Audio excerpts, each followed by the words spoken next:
All right, Shalom. I want to start off by giving all praises, honor, and glory to Yahweh Bashim Yahweh Shai. Double honors to the apostles and elders of Great Millstone. Peace and salutations to the hopefully elect. Coming at you with another lesson to the spirit and power of Yahweh Bashim Yahweh Shai. Lord willing, this lesson may be edifying. We're living in some crazy, beautiful times. Crazy, beautiful times. Now, what do I mean by that? We are living in some crazy times because we see all the madness, lewdness, perverseness, all these different abominable things being pushed on the forefront. The masses of the people are in agreement with this ungodly behavior. Okay? And as the scriptures say, and as iniquity shall abound, the love of many shall wax cold. And we are seeing this, right? We are living in the times. Why? Or not why, but we are seeing these things take place because we are at the end. So these are the crazy times we are living in. We see heavy judgment coming upon the earth, and there's going to be more judgment coming upon the earth, and it's much needed. Now, when we talk about the beautiful times, is we see the downfall of Esau, Edom. We know what? We know it's closer to the kingdom.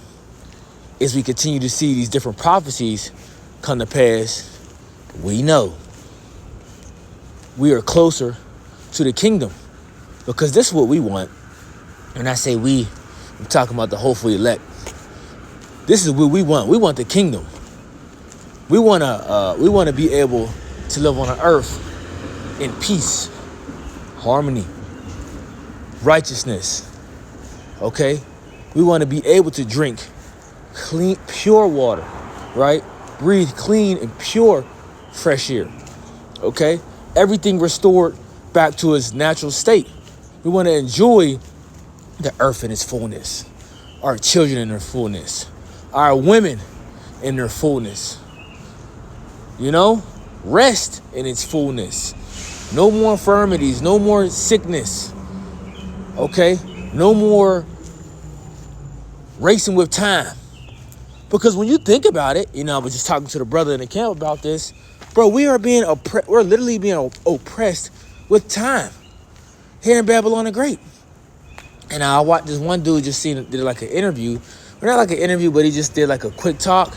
And he was mentioning how, you know, you pay, I'm just going to throw these random numbers out there. You pay $1,200 for rent, $120 for light, maybe $80 of gas, water bill maybe, you know, just say $60, just throwing numbers out there. And you're barely ever home. You're barely ever home. You got to think, if you doing a job, you're on a job site, you're there for 8 hours, maybe, okay? Because a lot of people do 10, 12-hour shifts, okay? Now you think about the traveling time. If you're in a car, maybe take you, let's just say average an hour to get home. Let's say if you take the bus, right, which that is public authority or public transit, maybe 2 hours, hour and a half, 2 hours. Okay, so majority of the time you're not even home, and you're paying $1,200 a month for a house that you're barely in. You know, that you don't even have a full 24 hours to even spend in there, for the most part. Okay, unless you got a day off or vacation and things of that sort. The point that I'm getting is we're paying all this money, but we're not even enjoying the things that we have to pay all this money for. You know, and I'm talking about, you know, Jake primarily. Now, we do know low-level Edomites got to deal with this BS as well, but you get the point of what I'm saying. We're paying all this money out, but we're not really able to enjoy these things, you know, as we should for how much it's worth. You know, now of course you're paying for your comfortability, your privacy, and things of that sort. But you get what I'm saying, okay? So in a society, we're being oppressed with time and many other things. Point being is, this is almost over. You know, and we can't wait. And there's many things I could have mentioned, but these are the things that just came to the top of my head on my spirit this morning. So I want to get this. The book of 2 Ezra chapter 2, Verse 4 says, then answered he me and said, the more thou searchest, let's read this. It says, verse 22, it says,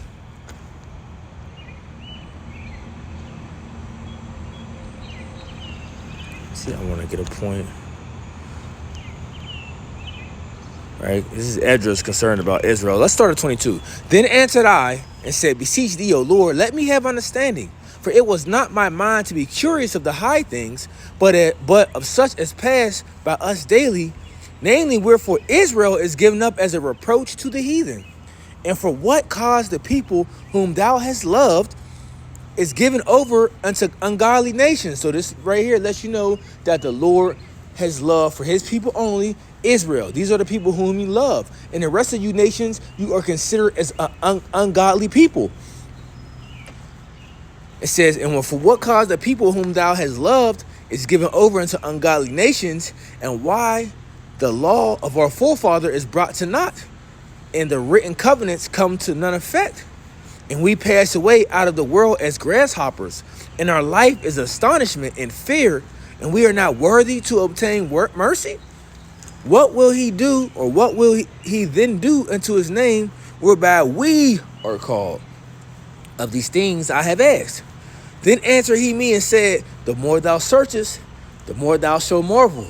For the world hasteth fast to pass away, and cannot comprehend the things that are promised to the righteous in the time to come. For this world is full of unrighteousness and infirmities. Okay, so this is what we are seeing on this side, or at this moment, of how the world is full of unrighteousness and infirmities. Now the scriptures also say what? What is that? Book of Isaiah.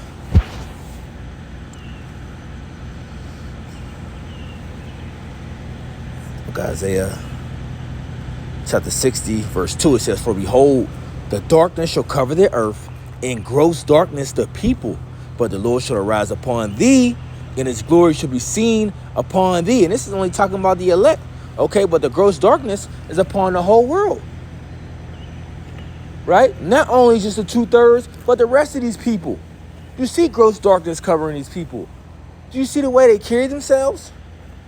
They don't carry themselves in the way of the Lord. And now our people, they have the zeal of the Most High, but it's not according to knowledge, because they think that they doing right.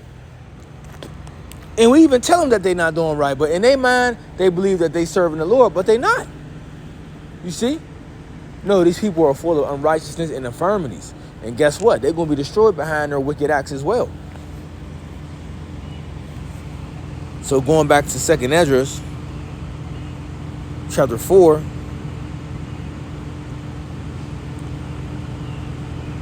Verse 28, it says, but as concerning the things whereof thou askest me, I will tell thee. For the evil is sown, but the destruction thereof is not yet come. And we are seeing the evil that is sown upon the earth, right? But guess what? These things are going to be uprooted. Okay, wickedness is going to be uprooted as it is already sown. If therefore that which is sown be not turned upside down, and if the place where the evil is sown pass not away, then cannot it come that is sown with good. And we know now this is talking about the kingdom. But we know what has to take place first. We know America, Babylon the Great has to be destroyed. So as we see the downfall, okay, and the collapse and the calamities and everything taking place upon the earth, we know that this is furthering, closer to our paradise. So this is why we don't get bent out and shit. Actually, we rejoice. I know I do. And I know brothers and sisters that's in the same spirit, feel the same way. We rejoice when we see, as we're seeing the collapse of America, Babylon the Great. We're rejoicing as we see upcoming inflation, hyperinflation, famine. The MOTB system being established. Nation rising up against nation. The talks of war. Or not even just the talks of war, everything that's leading up, to World War III. We get excited about these things. But we know the end is not yet, as we see certain things take place, because we know certain other prophecies got to come to pass. But it still brings joy to us to know, yeah, okay, this is we're getting closer to going home. You see?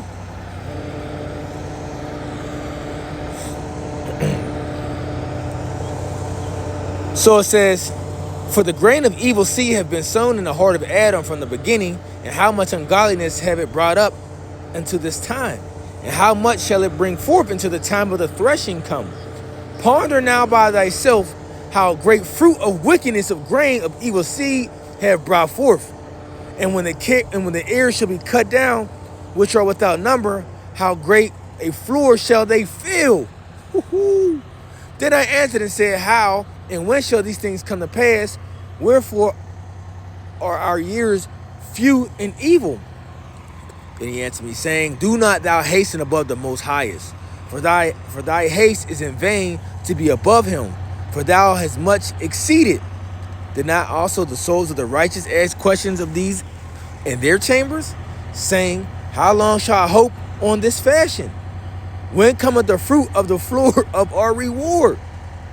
And into these things Uriel the archangel gave them answer and said, even when the number of seeds is filled in you, for he had weighed the world in a balance.